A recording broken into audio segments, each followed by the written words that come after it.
টাকা দিয়া খোটা দিল না, মনেও কষ্ট দিল না, তাদের জন্য পুরস্কারটা কি শুনুন। আল্লাহ পাক বলেন পুরস্কার হচ্ছে লাহুম আজরুহুম ইনদা রাব্বিহিম ওয়ালা খাউফুন আলাইহিম ওয়ালা হুম ইয়াহজানুন। ওদের জন্য তার পরওয়ারদিগারের কাছে রয়েছে বিরাট পুরস্কার, আজরে আজিম।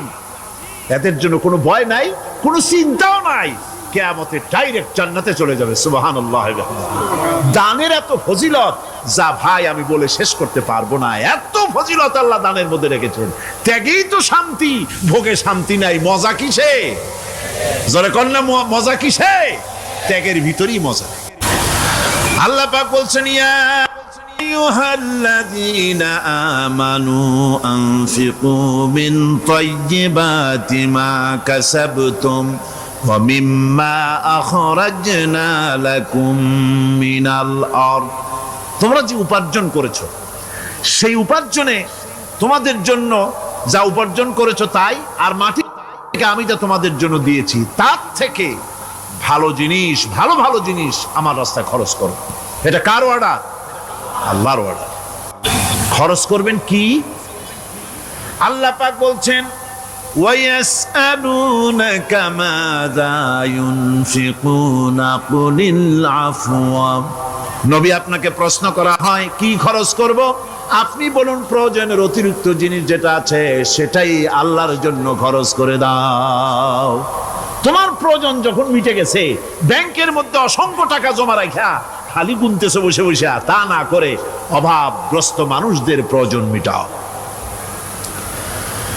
খরচ করার ভিতরে আর খরচ না করার ভিতরে ভারসাম্য রক্ষা করতে হবে।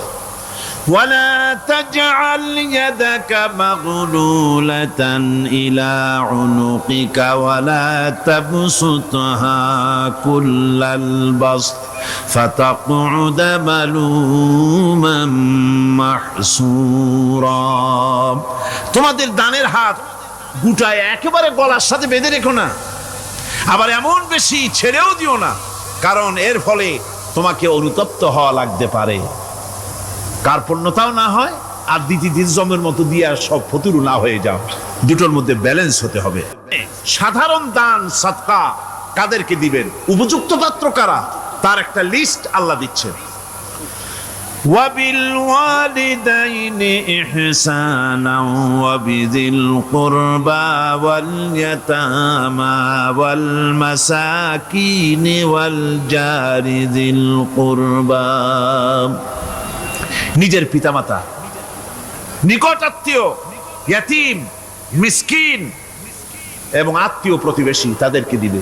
আমি কিন্তু এখন যাকাতের কথা বলছি না, মা বাপকে যাকাত দেওয়া যাবে না।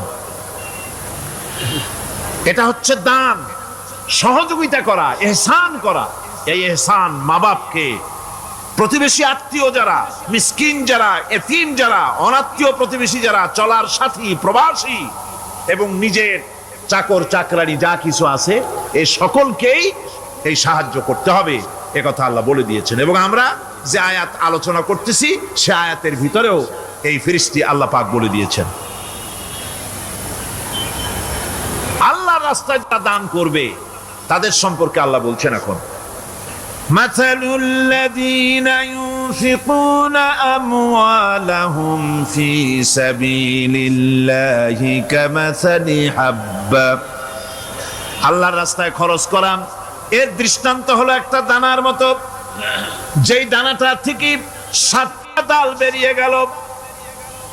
ফি কুল্লি সুমবালাতিন মিআতু হাব্বা, একটা দানা থেকে 7টা ডাল বেরোলো, এক একটা ডালে 100 করে দানা হলো, সব মিলাইয়া 700 দানা হয়ে গেল। ওয়াল্লাহু ইউদাইফু লিমান ইয়াশা ওয়াল্লাহু ওয়াসিউন আলিম।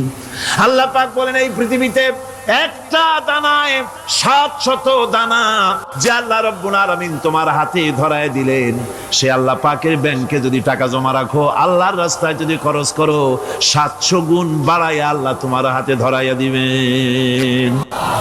আল্লাহু ইউদাইফু লিমান ইয়াশা, আর আল্লাহ ইচ্ছে করলে এর থেকেও বেশি তোমাকে দান করবেন। সুবহানাল্লাহ কোন জোরে। আর এই দান করতে হবে মরার আগে। কোন সময় দেবেন কোন? আমার দেশে বহু মুসলমান আছে যারা বলে হুজুর আসি আপনাদের পিছনে, যা বলেন আসি, জীবন দিয়া দেব। এরা খুব চালাক, জীবন দিতে চায়, মাল দিতে চায় না। আল্লাহ তো আগে জীবন চায় নাই, আল্লাহ আগে কি চেয়েছেন? কোন আল্লাহ আগে কি চেয়েছেন? আল্লাহ চেয়েছেন মাল। وَتُجَاهِدُونَ فِي سَبِيلِ اللَّهِ بِأَمْوَالِكُمْ وَأَنفُسِكُمْ। আল্লাহ পাক বলেন জিহাদ করো আমার রাস্তায় মাল দিয়ে আর জান দিয়ে। মাল দাও আগে, মাল না দিয়া যদি আগে মরে যাও মালটা তো থেকেই গেল। সুতরাং মাল আগে আমার রাস্তায় দাও। দেবা কখন? মরার আগে দাও। وَأَنفِقُوا مِمَّا رَزَقْنَاكُم مِّن قَبْلِ أَن يَأْتِيَ أَحَدَكُمُ الْمَوْتُ। আমার রাস্তায় খরচ করো মৃত্যু আসার আগে। فَيَقُولَ رَبِّ لَوْلَا أَخَّرْتَنِي إِلَى أَجَلٍ قَرِيبٍ। যদি মরার আগে না দাও, মৃত্যুর সময়, মৃত্যু যখন এসে গেল সেই সময় যদি বলো, অনুশোচনা যদি করো, আহারে যদি আমি সময় পাইতাম, একটু খানিক যদি সময় দিতে, আল্লাহ একটু সময় আমারে যদি দাও, ফাসাদ্দাকা ওয়া আকুম মিনাস সালিহিন। দান সদকা করব, সব আল্লাহর রাস্তায় দিয়ে দেব, আর আমি সালেহ বান্দাদের মধ্যে শামিল হয়ে যাব। আল্লাহ একটু সময় আমারে দাও। আল্লাহ পাক বলছেন ওয়ালা ইউআখিরাল্লাহু নাফসান ইযা জাআ আজালুহা আল্লাহু খাবীরুম বিমা তা'মালুন। মৃত্যুর নির্ধারিত সময় আসলে এক সেকেন্ড আগে পাশে করা হবে না। সুতরাং মৃত্যুর আগে খরচ করো।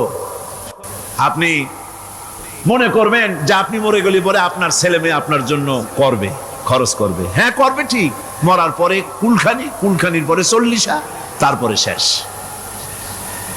এরপর আর করবে। আপনার ছেলে মেয়ে যে আপনার জন্য করবে তার প্রমাণ তো আপনি নিজে।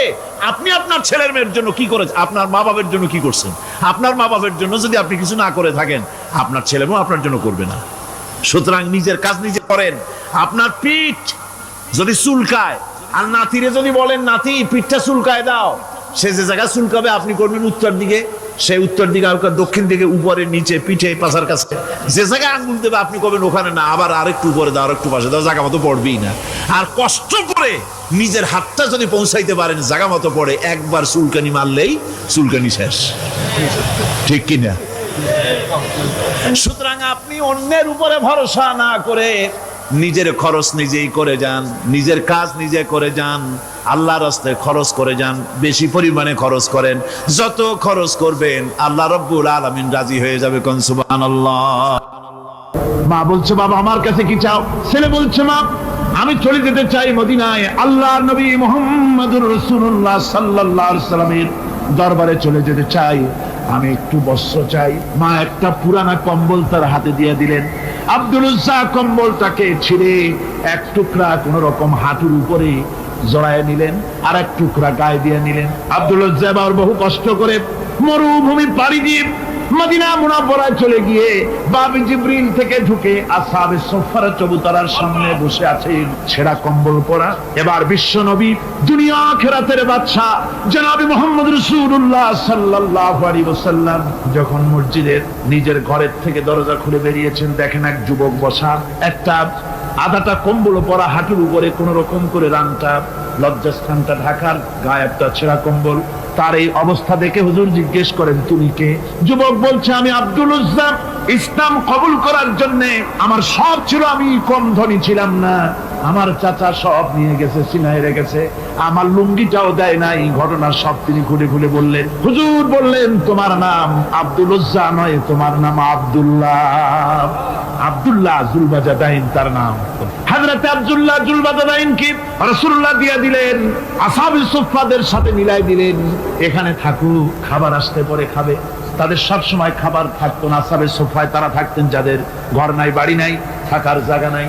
ক্ষুধার জ্বালায় যখন তারা অতিষ্ঠ হয়ে যেতেন, নবীজি ঘরের থেকে তাহাজ্জুদের জন্য যখন বেরোতেন, ক্ষুধার্ত সাহাবীরা রাসূলের চেহারা দেখার সঙ্গে সঙ্গে ক্ষুধা নিবৃত হয়ে যেত। হযরত রাসূল পাক সাল্লাল্লাহু আলাইহি ওয়াসাল্লাম আব্দুল্লাহকে ওনাদের মধ্যে ভিড়াই দিলেন। আব্দুল্লাহ এবার কোরআন শরীফ পড়ে। কোরআন শরীফ পড়তে গিয়া চিল্লায় চিল্লায় তিনি পড়েন, আস্তে আস্তে পড়েন না। সাহাবীরা বিরক্ত হয়ে রাসূলের কাছে নালিশ করলেন যে বড় চিল্লায় কোরআন পড়ে আমাদের নামাজেও ডিস্টার্ব হয়। হুজুর বলেন, সাহাবীরা কেউ আব্দুল্লাহর ব্যাপারে কোনো কথা বলবে না, তারে চিল্লাইতে দাও, যেহেতু ঈমানের জন্য তারে বড় মূল্য দিতে হয়েছে। পরনের লুঙ্গিটা পর্যন্ত আনতে পারে নাই, যত খুশি চিৎকার করেছে আল্লাহর কালাম পড়ুক। তাবুকের যুদ্ধ, রাসূলুল্লাহ তাবুকের দিকে রওনা করেছেন। 30,000 সৈন্য নিয়ে রওনা করেছেন। ওই জিহাদে মানুষেরা প্রাণ ভরে রাসূলুল্লাহকে সাহায্য করেছেন। মেয়ে লোকেরা নাকের ফুল, কানের দুল, গলার হাল খুঁড়ে খুঁড়ে রাসূলের কদম মোবারকে দিয়ে দিয়েছে। ধনীরা টাকা পয়সা সব দিয়েছে। হযরত আবু বকর তো যা ছিল সব এনে দিয়েছে, কিছু ছিল না ঘরে। রাসূল রওনা করলেন। প্রতিমধ্যে হযরত আব্দুল্লাহ জুলবাজাদাইন আল্লাহ নবীর খেদমতে হাজির হয়ে বলেন, হুজুর সবাই তো সব দিল, আমার কিছুই নাই, কিছু দিতে পারলাম না। হুজুর আপনি আমার জন্য দোয়া করেন, আমি যেন এই তাবুকের ময়দানে কাফেরদের বিরুদ্ধে লড়াই করে যেন শহীদ হয়ে যেতে পারি। মাল দিতে পারি নাই, কিন্তু আল্লাহর জন্য যেন আমার জীবনটা দিয়ে দিতে পারি। ও চট্টগ্রামের যুবকেরা, তরুণেরা, তোমাদের মতো 20 বছরের তরুণ হযরত আব্দুল্লাহ জুলবাজাদাইন শাহাদাতের তামান্না করে রিসালাতে মাহবের কাছে দাঁড়িয়েছে। হুজুর বললেন, একটা গাছের বাকল নিয়ে আসো। একজন একটা বাকল নিয়ে এলো। রাসূলুল্লাহ এই বাকলটা আব্দুল্লাহ জুলবাজাদাইনের হাতে লাগাই দিলেন। রাসূলুল্লাহ বললেন, আয় আল্লাহ, আমি আব্দুল্লাহর রক্ত কাফেরদের জন্য হারাম করে দিলাম। হযরত আব্দুল্লাহ বলছেন, ইয়া রাসূলুল্লাহ, আমি চাইছিলাম শহীদ হব, আর আপনি আমার রক্তটা হারাম করে দিলেন কাফেরদের জন্য। আল্লাহর নবী বলেন, আব্দুল্লাহ রে, কোনো চিন্তা করো না, তোমার মৃত্যু যদি জ্বরেও হয়, আল্লাহ রাব্বুল আলামিন তোমার শাহাদাতের দরজা দিয়ে দিবেন। তাবুকের প্রান্তরে চলে গেলেন। কয়েকদিন ওই তাবুকের ময়দানে থাকায় রাসূলের কাছে খবর এলো আব্দুল্লাহ মারাত্মক জ্বরে আক্রান্ত হয়ে ইন্তেকাল করেছেন। রাসূলুল্লাহ বললেন, আমি জানাজা পড়াবো। হযরতে আব্দুল্লাহর জানাজা হলো গভীর রাত। কবরের ভিতরে একজন দাঁড়ায়া লাশ ধরার জন্য একজন কবরের ভিতরে দাঁড়িয়েছে। 2 জন লোকে লাশ নিয়ে আসতেছে। হযরতে বেলাল আলো উঁচু করে দাঁড়ায় ধরে আছে। অন্ধকার রাত, কবরের ভিতরে একজন দাঁড়ানো, লাশ নিয়ে এসেছে 2 জনে। কবরের ভিতরে যিনি দাঁড়ানো, তিনি বলছেন, এই লাশকে, তোমাদের ভাইকে আদবের সাথে কবরে রাখো। কবরের মধ্যে যিনি দাঁড়ানো তিনি আর কেউ নয়, বিশ্বনবী মুহাম্মদুর রাসূলুল্লাহ সাল্লাল্লাহু আলাইহি ওয়াসাল্লাম। হযরত রাসূলুল্লাহ বলতেছেন, আবু বকর, ওমর, তোমাদের ভাইকে আদবের সাথে কবরে রাখো, খবরদার বেয়াদবি করো না। কবরের মধ্যে আল্লাহ নবী আব্দুল্লাহ জুলবাজাদাইনকে নিজ হাতে শোয়ায় দিয়া কবরের উপরে পাথর বিছিয়ে দিয়ে নবীজি বললেন, রব্বুল আলামিন, আজকের এই সন্ধ্যা পর্যন্ত আমি আব্দুল্লাহর প্রতি রাজি ছিলাম, তুমিও আব্দুল্লাহর প্রতি সন্তুষ্ট হয়ে যাও। হযরত ইবনে মাসউদ রাদিয়াল্লাহু তাআলা আনহু বলেন, আমি চিৎকার মেরে কেঁদে কেঁদে বললাম, আল্লাহ, আজকে যদি এই কবরে আব্দুল্লাহ না হয়ে আমি হতাম, আমার কিসমতটা ভালো হয়ে যেত। যুবকেরা, ও তরুণ মুসলমানেরা, তোমরাই রক্ত দিয়ে ইসলাম কায়েম করেছো। কে কায়েম করেছে ইসলাম? মুসলিম তরুণেরা, মুসলিম যুবকের। তোমাদের অবদান সব চাইতে বেশি। আজ মুসলমান যুবকদের চরিত্র নাই, মদ, জুয়া, জিনা, ব্যভিচার করে করে সর্বনাশ করে দেওয়া হলো। সরকারি ভাবে বেসরকারি ভাবে বিভিন্ন ভাবে যুবকদেরকে মিসগাইড করার জন্য মদ দেওয়া হয়, টাকা দেওয়া হয়, অস্ত্র দেওয়া হয়, সব দিয়ে যুবকদের চরিত্র নষ্ট করা হচ্ছে। অথচ যুবক হচ্ছে একটা জাতির মেরুদণ্ড। জাতির কি মেরুদণ্ড? এই মেরুদণ্ডকে ঘুরে ধরেছে, এই মেরুদণ্ড নষ্ট করার ব্যবস্থা করা হয়েছে। আমার মুসলমান ভাইয়েরা, হাদিস থেকে শোনো, বদরের প্রান্তরে যুদ্ধ হবে। রাসূলুল্লাহ সাহাবায়ে কিরামদেরকে রেডি করেছেন, কিন্তু এই যুদ্ধটা বড় মারাত্মক। এই জিহাদ বড় মারাত্মক। জিহাদ হবে, চাচার বিরুদ্ধে ভাতিজা জিহাদ করবে, বাপের বিরুদ্ধে সন্তান অস্ত্র ধারণ করবে, ভাইয়ের বিরুদ্ধে ভাই অস্ত্র ধারণ করবে। কোন জায়গা? বদর। কোন জায়গায়? বদর। মক্কা থেকে যারা আসতেছে সব চাচা, ভাই, মামু, খালু, এরা আপন আপন লোকেরা আপন লোকের বিরুদ্ধে অস্ত্র ধারণ করবে। এটা কি সহজ? কোন এটা কি সহজ?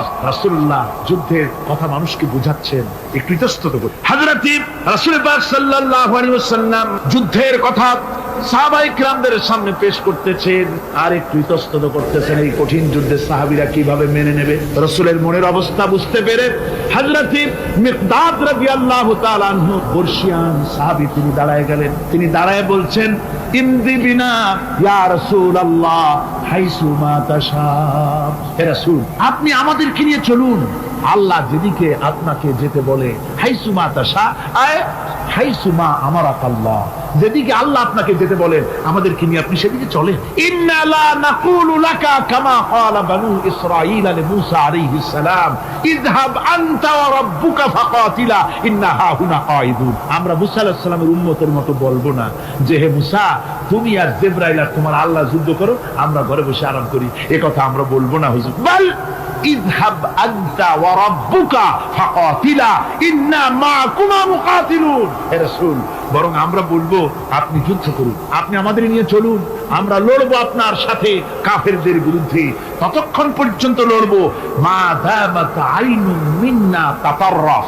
ও রাসূল, যতক্ষণ আমাদের চোখের একটা পাতাও নড়ে ততক্ষণ আপনার সাথে আমরা লড়বো। সুবহানাল্লাহ। মানে জীবন যতক্ষণ আছে আপনার সাথী হয়ে কাফেরদের বিরুদ্ধে লড়তে থাকবো। হুজুর খুব খুশি হয়ে গেল। হুজুর কি হলেন? দারুণ খুশি হয়ে গেল। আল্লাহর নবী খুশি হয়ে বললেন, ও সাহাবীরা, তোমাদের মানসিক অবস্থা যখন এই কুবু বিনা ইলা জান্নাতিন জান্নাতুন আরদুহা কারদিস সামাওয়াতি ওয়াল আরদ।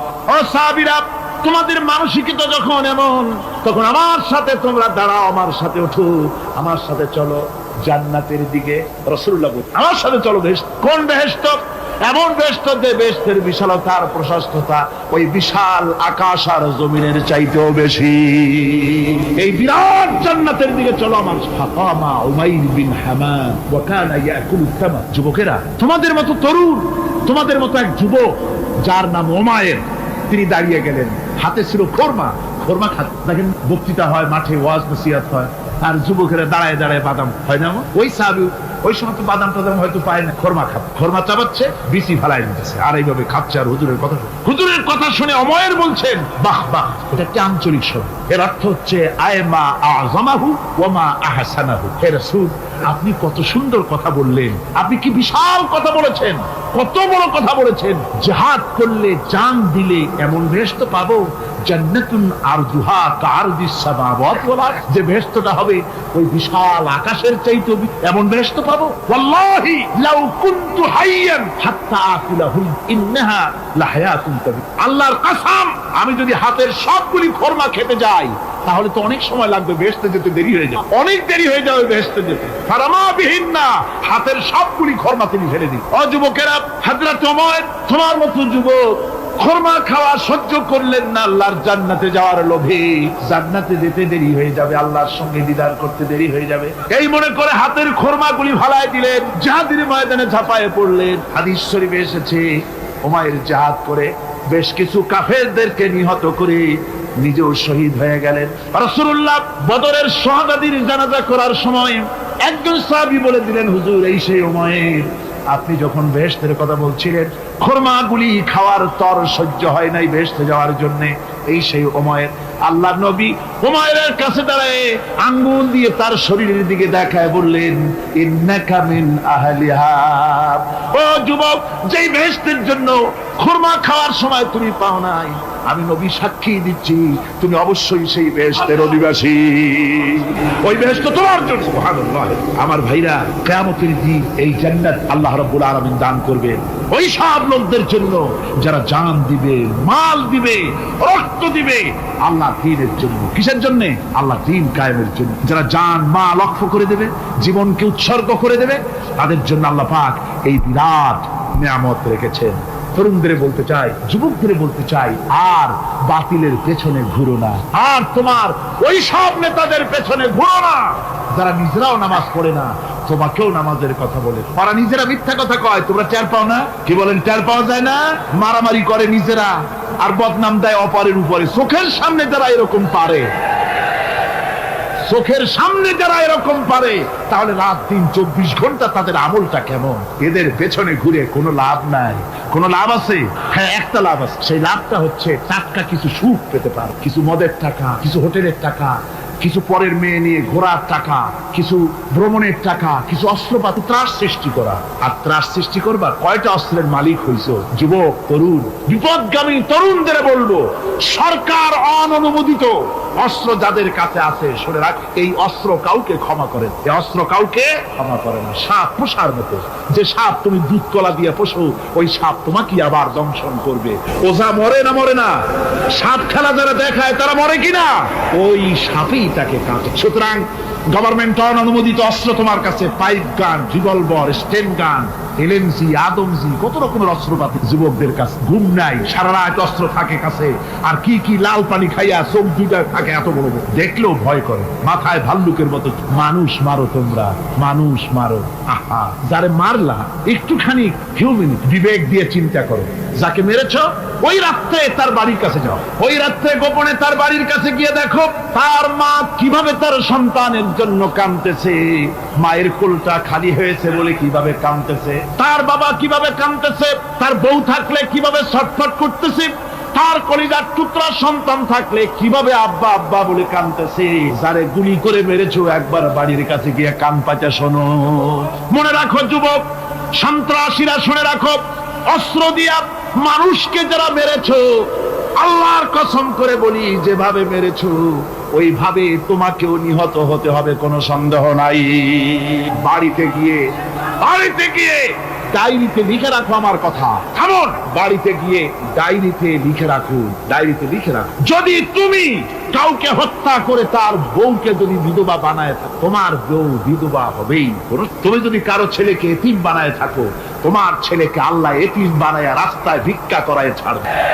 তুমি যদি কারো বাপকে, মাকে কাঁদায় থাকো, আল্লাহ রাব্বুল আলামিন তোমার মা বাপকে কাঁদাবে। তুমি যদি বেয়নটের খোঁচা দিয়া, ড্যাগারের খোঁচা দিয়া একটা মানুষকে যদি বুক ফেরে থাকো, তোমার বুকটা ঝাঁঝরা করে দেওয়ার মতো অস্ত্র আল্লাহ তৈরি করে রেখেছে। বিশ্বাস করো, বিশ্বাস করো।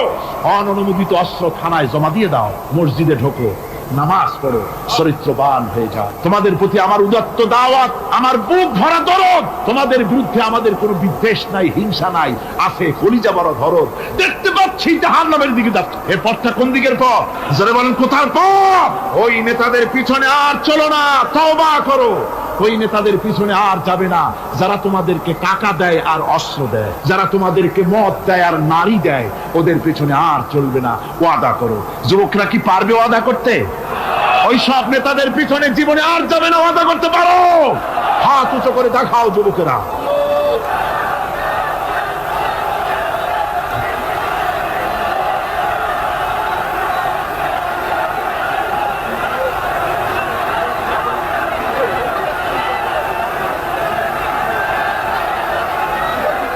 আমার মুসলমান ভাইরা, আমি তো দাঁড়াতে বলি নাই। জি জি জি জি জি জি বসেন বসেন। যে বুঝতে পেরেছি কালকের টেকনিক অবলম্বন করেছেন আপনারা আর কি। এই সুযোগে একটু কোমরটা সোজা করে নিলেন। বুঝতে পেরেছি, আমরা কিছু মাইন্ড করিনি। এখন বসেন, বসেন, তাড়াতাড়ি বসে যান। কথা আমার অনেক, সময় কম, না তাড়াতাড়ি শেষ করব। বসেন। আপনারা না বসতে তো কথা বলতে পারবো না, বসতে হবে। অত্যন্ত জরুরি জরুরি কথা আছে, সে কথাগুলি আমাদের শুনতে হবে। যেহেতু এই মাহফিলের পর আবার আপনাদের সামনে কথা বলতে পারবো, এর কোনো গ্যারান্টি নাই। আছে নাকি কোনো গ্যারান্টি? নাই। সুতরাং বসতে হবে, কেউ দাঁড়াবে না। জোরে সোরে জিকির করেন, লা ইলাহা ইল্লাল্লাহ, লা ইলাহা। আমার ভাইরা, আজকের মাহফিলের সবচেয়ে বড় আকর্ষণ আখিরি মোনাজাত, ঠিক না? কোরআনে কারীমের মাহফিলের মোনাজাত অবশ্যই কবুল হবে ইনশাআল্লাহ। এত মানুষের দোয়া আল্লাহ ফিরাতে পারেন না। তার নাম রহমান, তার নাম রহিম, তার নাম গফুর, তার নাম গফফার।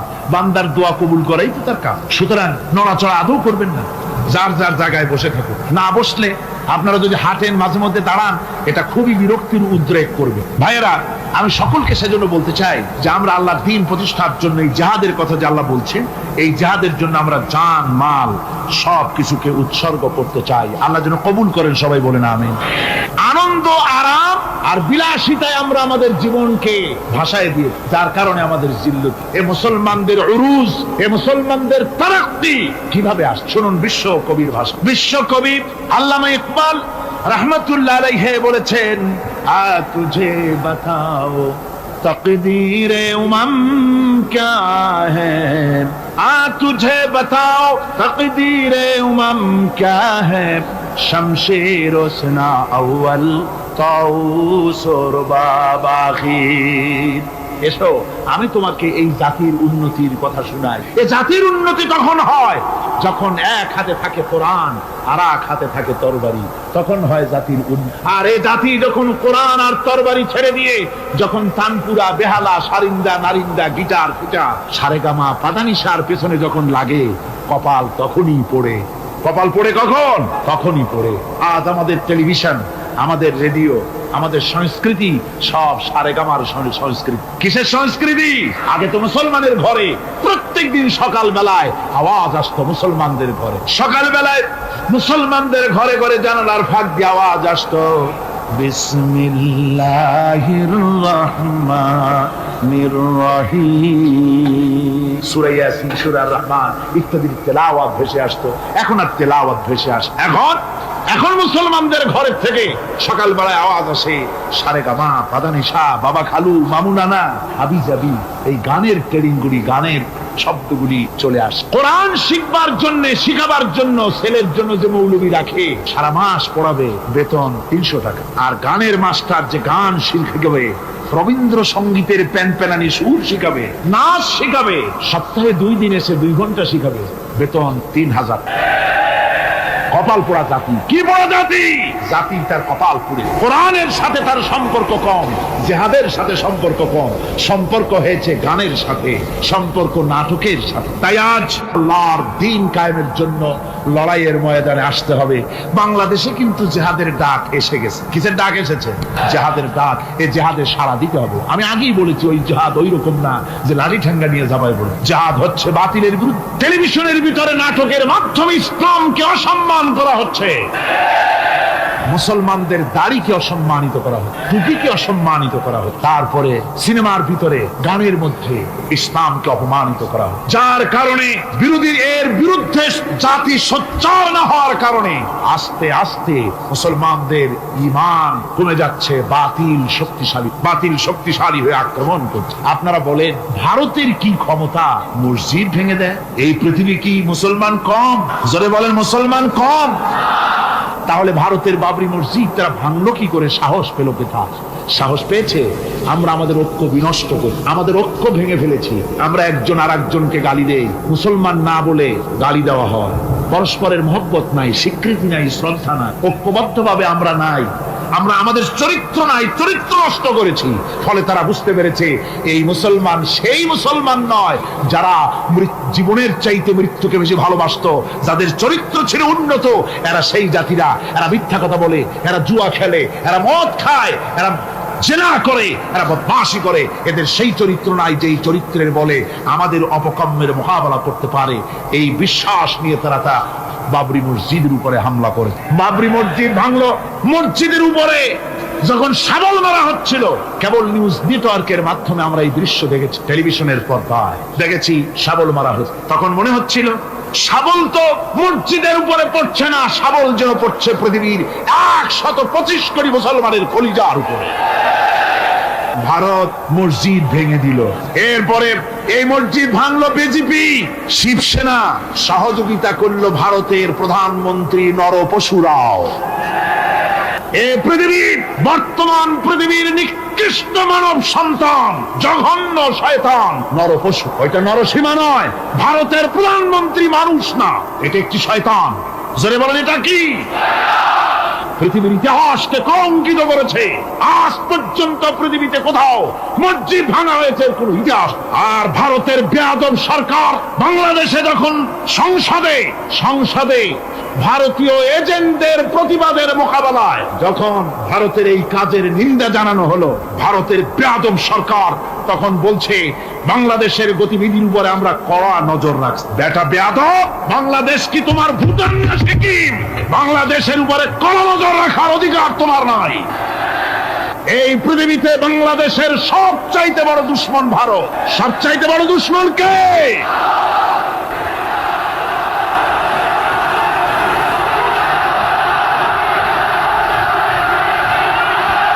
আমার মুসলমান ভাইয়েরা, ভারতের জনগণের সাথে আমাদের কোনো বিদ্বেষ নাই, ভারতের জনগণের সাথে আমাদের কোনো শত্রুতা নাই, ঠিক কিনা? আমাদের দুশ্মনী নরপশুর সাথে। তুমি একটা সরকার, তোমার হাতে রয়েছে সেনাবাহিনী, তোমার সাথে বিএসএফ, তোমার হাতে ল্যান্ড ফোর্স, এয়ার ফোর্স, সব বাহিনী তোমার হাতে। মসজিদ ভাঙে চোখের সামনে, তোমার বাহিনীর লোকেরা অস্ত্র নিয়ে দাঁড়িয়ে থাকে, একটা ফাঁকা গুলিও করলো না। করছে একটা ফাঁকা গুলি? মুসলমানেরা প্রতিবাদ করলো, সেই প্রতিবাদের মুখে মুসলমানদেরকে গুলি করে মারা হলো। কারফিউ দিয়ে পুলিশেরা মুসলমানদের ঘরে ঢুকে মুসলমানদেরকে বের করে এনে বেয়নেট চার্জ করে শহীদ করে দিল। দিল্লি, মিরাট, দিল্লিতে, মিরাটে, কলকাতায়, বোম্বে, মাদ্রাস, গোটা ভারতে সাম্প্রদায়িক দাঙ্গা দিয়ে ডুবিয়ে ফেলে মুসলমানেরা আজকে তার সেখানে এতিম অবস্থায় পড়ে আছে। একটা সরকার এই দৃশ্য দেখতে পারে? মানুষের কোনো মর্যাদা তোমার কাছে নাই। আরো বাংলাদেশের উপরে কড়া নজর রাখবা। 1971-এর বাংলাদেশ এখন না, 93-এর বাংলাদেশ। তোমার গোলামেরা দেশ শাসন করে না, এদেশে 11.5 কোটি মুসলমান বাস করে। আমরা ভারতকে দেখিয়ে দেব ইনশাআল্লাহ, জিহাদের প্রেরণা নিয়ে যদি প্রয়োজন হয় বাংলাদেশের যুদ্ধ যদি করা লাগে ভারতের সাথে, আর যুদ্ধ করা লাগবে, রাসূলুল্লাহর ওয়াদা আছে। কার ওয়াদা? নাসাই শরীফ, ইবনে মাজাহ, এই তার দুটি হাদিসের মধ্যে হযরত আবী হুরায়রা রাদিয়াল্লাহু তাআলা আনহু বর্ণিত হাদিস রয়েছে। বলেছেন 2 শ্রেণীর লোক কিয়ামতের দিন জাহান্নাম থেকে মুক্ত হয়ে যাবে। এক শ্রেণী হচ্ছে যারা ঈসা আলাইহিস সালামের সাথে সাথী হয়ে যারা লড়বে আর শহীদ হবে, কিয়ামতে তারা জান্নাতে যাবে, জাহান্নাম থেকে মুক্ত। আর দ্বিতীয় শ্রেণী, ভারতের সঙ্গে একটা যুদ্ধ হবে, রাসূল বলেছেন হিন্দুস্তানের সঙ্গে একটা লড়াই হবে। ওই লড়াইয়ে যারা শহীদ হবে, রাসূলুল্লাহ বলেছেন কিয়ামতের দিন জাহান্নাম থেকে আল্লাহ মুক্ত করে দিবেন। সেই লড়াই ভারতের সাথে আমাদের হবে। ওই লড়াই যেদিন বাঁধবে, বাংলাদেশের সেনাবাহিনী, air force, land force, police শুধু এরাই যুদ্ধ করবে না, বাংলাদেশের 12 কোটি তৌহিদি জনতা শহীদ তিতুমীরের বাস হাতে নিয়ে ভারতকে পিটিয়ে ঠান্ডা করবে ইনশাআল্লাহ।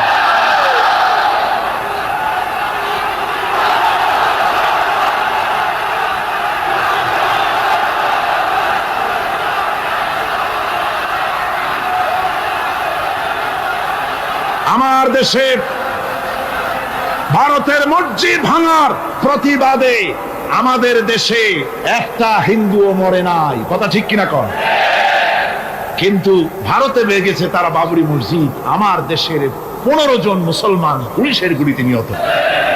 আমার দেশে হিন্দু মরে নাই। তোমরা আমার দেশে, সেখানে আমার মুসলমান মেরে। হযরত আব্দুল্লাহ বিন ওমর রাদিয়াল্লাহু তাআলা আনহু বলছেন যে আমি রাসূলের সঙ্গে কাবা শরীফ তাওয়াফ করতেছিলাম। আমি বলতে শুনলাম রাসূল বলছেন, হে কাবা, তোমার কত মর্যাদা, তোমার কত সম্মান, তুমি কত মহান, তোমার কত ইজ্জত। তবে কাবা শুনে রেখো, আল্লাহ রাব্বুল আলামিনের একটা মুমিন বান্দার যে মর্যাদা, তোমার মর্যাদা যত হোক একটা মুমিনের চাইতে নিশ্চয়ই বেশি নয়। তোমরা মসজিদ ভেঙেছো আর আল্লাহর মুমিন বান্দাদেরকে ভেঙেছো। ভারত সরকার শুনে রাখো, মসজিদ ভাঙো নাই, তকদির ভেঙেছো। মসজিদ যেভাবে মসজিদের ইটগুলি টুকরা টুকরা হয়েছে, গোটা ভারত আজ হোক কাল হোক মসজিদের ইটের মতোই টুকরা টুকরা হয়ে যাবেই যাবে ইনশাআল্লাহ। তবে আমার দেশের মুসলমানদেরকে মনে রাখতে হবে, আমরা প্রতিশোধের নীতিতে বিশ্বাস করি না। ভারতের বাবরি মসজিদ ভাঙার ব্যাপারে বাংলাদেশের কোনো হিন্দু দায়ী নয়। কথা বুঝতে পেরেছেন? আমরা একজনের অপরাধের শাস্তি আর একজনকে দেই না। বাংলাদেশের কোনো হিন্দু ওই ঘটনার জন্য দায়ী নয়। আমাদের দেশে মন্দির 2-4টা ভেঙেছে, আমরা খবর, এই মন্দিরগুলি মুসলমানেরা ভাঙে। এই মন্দিরগুলি ভারতের এজেন্টদের উস্কানিতে হিন্দুরা নিজেরা ভেঙে, মুসলমানেরা ভাঙে। ভারতীয় দালালেরা বাংলাদেশের সারা পৃথিবীতে সাম্প্রদায়িক সম্প্রীতির ভাব মূর্তিকে ক্ষুণ্ণ করার জন্য এই কাজ তারা করেছে। নরসিংদীতে, আর মিয়া থামো না, নরসিংদীতে সেখানে দেখা গেছে গভীর রাত্রে কাপড়ের দোকানদার হিন্দু ঘরের সমস্ত কাপড় চোপড় সরাইয়া নিজের দোকানে আগুন দিতে গিয়েছে, পুলিশ তখন তার ভারতের 5-8 গোলামেরা হিন্দুদের দিয়ে এই কাজগুলি করাইছে। কোন মুসলমান মন্দির ভাঙে নাই। বাংলাদেশ গোটা বিশ্বের বুকে সাম্প্রদায়িক সম্প্রীতির সহস্র বছরের উজ্জ্বল দৃষ্টান্ত, আলহামদুলিল্লাহ। তার কারণ হচ্ছে আল্লাহর নবী বলেছেন সংখ্যালঘু মুসলিম এলাকায়, সংখ্যাগরিষ্ঠ মুসলিম এলাকায় সংখ্যালঘু অমুসলিম যারা, তারা হতেছে পবিত্র আমানত। ওই আমানতের কেউ যদি খেয়ানত করে, অর্থাৎ অমুসলিমদের উপরে যদি কেউ অত্যাচার করে, তাহলে আমি নবী মুহাম্মদুর রাসূলুল্লাহ সাল্লাল্লাহু আলাইহি ওয়াসাল্লাম কিয়ামতের দিন আল্লাহর দরবারে মুসলমানদের বিরুদ্ধে মামলা দায়ের করব। এই জন্য আমরা সবচাইতে পরধর্ম সহিষ্ণু জাত। আমার ভাইয়েরা ভালো করে মনে রাখুন, ভারতের বাবরি মসজিদ সহ এখন তারা আর অন্যান্য মসজিদও ভাঙবার প্ল্যান নিয়েছে, ভাঙতে। তাজমহলকেও তারা ভাঙ, অন্যান্য মসজিদও ভাঙবার পরিকল্পনা নিয়ে। ওরা যদি মসজিদ একটা ভাঙতে আল্লাহ না করুন সবগুলিও যদি ভাঙে, বাংলাদেশের একটা মন্দিরকে আমরা ভাঙতে দেব না। এর নাম ইসলাম। এর নাম কি? ভারতের সাম্প্রদায়িক দাঙ্গা বাঁধিয়ে মুসলমান একটা করে সব মুসলমানও যদি তারা মেরে ফেলে দেয়, আল্লাহর কসম বাংলাদেশের একটা অমুসলিমের গায়ে আমরা হাত দিতে দেব না। এর নাম ইসলাম। এর নাম কি? আপনারা যদি কখনো শোনেন যে কোন এলাকার কোন লোক মন্দির ভাঙতে যাচ্ছে অথবা হিন্দুর বাড়ি আক্রমণ করতে যাচ্ছে, সাথে সাথে তাকে ধরে থানায় সোপর্দ করবেন। রাজি আছেন? কারা রাজি? হাত উঁচু করে দেখান। আলহামদুলিল্লাহ, হাত নামা। এই সাম্প্রদায়িক সম্প্রীতি বাংলাদেশে অতীতে ছিল, এখনো থাকবে ইনশাআল্লাহ, ভবিষ্যতেও থাকবে ইনশাআল্লাহ। বলেন ইনশাআল্লাহ। আমাদের শত্রু, আমি বারবার বলছি, হিন্দুরা শত্রু নয়, শত্রু হচ্ছে ভারতীয় এজেন্ট যারা, ভারতের দালাল যারা, ওরা আমাদের, ঠিক কিনা? তারা বাংলাদেশের স্বপ্ন এখানে বসে দেখে, পত্রপত্রিকার মাধ্যমে, টিভির মাধ্যমে হাজারো প্রচেষ্টা তারা চালিয়ে যাচ্ছে ইসলামের বিরুদ্ধে। সুতরাং ইসলামকে জমিনে টিকিয়ে রাখার জন্য চাই সংগ্রাম। তাই আল্লাহ রাব্বুল আলামিন বলেছে, ওয়াতুজাহিদুনা ফি সাবিলিল্লাহি বিআমওয়ালিকুম ওয়া আনফুসিকুম যালিকুম খায়রুল লাকুম ইন কুনতুম তা'লামুন। আল্লাহ পাক বলেন, আমার রাস্তায় জিহাদ করো, জান দাও, মাল দাও, জান দাও, জিহাদ করো, এটাই হলো উত্তম কাজ। যদি তোমরা ইসলাম বুঝে থাকো, এটাই তোমাদের জন্য কল্যাণকর। আগে বলেছেন মালের কথা, পরে জানের কথা। আগে কোনটা? মাল, পরে জান। যেহেতু আমরা জানের চাইতে মালের মহব্বত করি বসি, ঠিক কিনা? তো মালের মহব্বত করি বেশি, আমরা কথায় কথায় বলি, আরে ভাই দরকার যদি হয় জানটা দিয়ে দিব, আর জান যদি দিয়েই দেন তো মালটা তো থাকেই গেল। এই জন্য আল্লাহ বলেছেন মাল আগে দাও, তারপরে জান দাও। আমরা খুব চালাক, আমরা জান দিতে প্রস্তুত, মাল দিতে প্রস্তুত নই। একবার একটা লোক যাচ্ছে রাস্তা দিয়ে, সাথে তার প্রিয় কুকুর, কুকুরটা জিহ্বা বেরিয়ে গেছে, মরে যাচ্ছে। কুত্তার মালিক কাঁদতেছে। একজন লোক এসে বলে, ভাই তুমি কাঁদো কেন? কয় যে আমার এই কুত্তাটা খুব প্রিয় কুকুর, কুকুরটা মরে যাচ্ছে তাই কাঁদ। কুকুর মরে কেন? কুকুরটা মরতেছে 3 দিন ধরে আমি কোনো খাবার তাকে দিতে পারি না, সেই জন্য কুকুরটা। আচ্ছা হোক, তবু তো আল্লাহর সৃষ্ট এক প্রাণী, কি খেতে দেওয়া যায়? এদিক ওদিক তাকায় দেখে কুকুরের মালিকের কাছেই রয়েছে একটা পোটলা। কয় মিয়া তোমার এই পোটলার মধ্যে কি? কয় পোটলার মধ্যে হালুয়া আর রুটি। তোমার পোটলার মধ্যে হালুয়া আছে, রুটি আছে, কুত্তা মরে ক্ষুধার জ্বালায় তুমি সেখানে কান্দো, ওর থেকে এক টুকরো রুটি দিলেই তো কুত্তা বাঁচে। কুত্তার মালিক বলছে, মিয়া সাহেব ওই সব ফটো আমারে শুনেন, এগুলো আমি খুব জানি, রুটি আর হালুয়া দিলেই তো আমার পয়সা খরচ হবে, ওর দরদে যে কাঁদতেছি এর জন্য তার পয়সা খরচ হচ্ছে। আমাদের অবস্থা কিন্তু তাই হয়ে, ইসলাম বিদায় হয়ে যায়, যাক না, কিন্তু আমি কাঁদবো, পয়সা দিব না। রাসূলের করুণ ঘটনাগুলি শুনে চোখের পানি ফেলবো, কিন্তু এই করুণ ঘটনা কেন ঘটলো সেই ময়দানে আমরা পা ফেলবো না, এরকম একটা অ্যাটিটিউড, এ ধরনের একটা মেন্টালিটি আমাদের মধ্যে গ্রো করেছে। ঠিক কিনা কর আমার ভাইয়েরা? মাল দিতে হবে, জান দিতে হবে, সবকিছুকে উৎসর্গ করে দিতে হবে আল্লাহর দ্বীন প্রতিষ্ঠার জন্য। যার পয়সা আছে, পয়সা দিয়ে কি করবেন যদি আল্লাহর দ্বীন এ জমিনে কায়েম না হয়? আল্লাহর দ্বীন কায়েম না হলে অসত্য, বদমাশি, শয়তানি, সব রকমের অন্যায় কাজ দিয়ে ভরে যাবে দেশ, ক্রমান্বয়ে অশান্তির দিকে যাবে। শান্তি আসবে কেবলমাত্র ইসলাম প্রতিষ্ঠা হলে পরে। আমাদের অবস্থা হলো যে আমরা ওই কুফাবাসীদের মতো, তাদের মতো কুফাবাসীদের মতো। কুফাবাসীরা হযরত ইমাম হোসেনের জন্য দারুণ ভাবে কেঁদেছে। ঠিক কিনা? কুফাবাসীরা ইমাম হোসেনকে দাওয়াত দিছিল কারা? কুফাবাসীরা। অনেকগুলি চিঠি তারা লিখছে। কুফাবাসীরা ইমাম হোসেনকে ভালোবাসতো, দাওয়াত দিয়েছে, তার জন্য কেঁদেছে। কিন্তু কুফাবাসীদের চোখের পানিটা ছিল ইমাম হুসাইনের জন্য, আর অস্ত্র, টাকা পয়সা সবটা ছিল এজিদের। কুফাবাসীদের মতো অবস্থায় আমাদের হয়েছে। কুফাবাসীদের হযরত ইমাম হুসাইনের জন্য তারা শুধু চোখের পানি ফেলেছে, আর টাকা পয়সা অস্ত্রপাতি যা ছিল সব ছিল তাদের এজিদের জন্য। আমাদের অবস্থাও তাই। আমরা ইসলামের জন্য শুধু চোখের পানি ফেলি, আর যখন ভোট দেই তখন ইসলাম যারা চায় না তাদেরকেই ভোট দেই। ঠিক কিনা? আমাদের টাকা, আমাদের পয়সা, আমাদের ইলেকশন, আমাদের হরতাল, আমাদের ধর্মঘট সবকিছু হচ্ছে ইসলাম যায় না, যারা চায় না তাদের জন্য। আর ইসলামের যখন কথা বলি, ইসলামের কথা শুনলে শুধু চোখের পানিটাই ছাড়ি, মহব্বত চোখের পানি দিয়া শেষ করে দিই, আর কিছুই। আমি একবার এইখানে এই শহরে অনেক বছর আগে একটা জানাজায় শরীক। কোন মাঠে আমার এখন তার জানাজার পরে যিনি জানাজা পড়ালেন তিনি বললেন, ওই লাশকে সামনে রেখে বললেন, কেন আসিল? তখন আমি নতুন চিটাগাঙে আসছি, আমি ভাষা ভালো করে বুঝি। একজন বললো কেন আসিল? সবাই কইলো গম আসিল। তাই বললাম যে গম আসিল, এই মরা মানুষের সাথে গম, আমি আটা গম সে তাই মনে করেছি যে এটার কি সম্পর্ক। আমি ইমাম সাহেবকে জিজ্ঞেস করলাম যে আপনি বললেন কি, আর জনগণই বা বলল যে আমি জিজ্ঞেস করলাম যে লোকটা কেমন ছিল, তো সবাই বললো ভালো ছিল। তা বললো তো ফায়দা কি? ফায়দা এই যে সবাই বললো ভালো, আল্লাহ তারে মাফ করে দিয়া ভালো বলে বেহেশতে পাঠায় দিল। আশ্চর্য কথা।